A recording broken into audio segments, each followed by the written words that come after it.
Ayun naman pala, depende sa pakiusap. Ngayon guys, panoorin natin tong nakabike. Nahuli ng enforcer kasi wala siyang helmet. So inuhuli pala yun kapag wala kang helmet na nakabike, kahit nakabike ka lang. Yeah, panoorin natin. Ito. Ayan, na-videohan ni Kuya.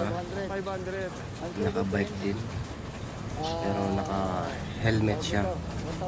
So, hinuli ng enforcer ito. Si tatay. Depende po sa pakiusap yan, sir.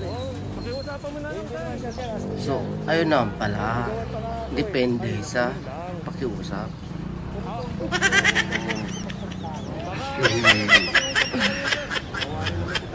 Depende sa pakiusap.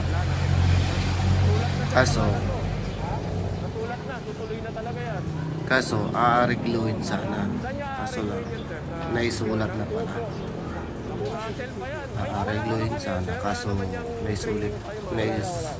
naisulat na nitong si enforcer. Medyo hassle yan, pipila ka pa dyan.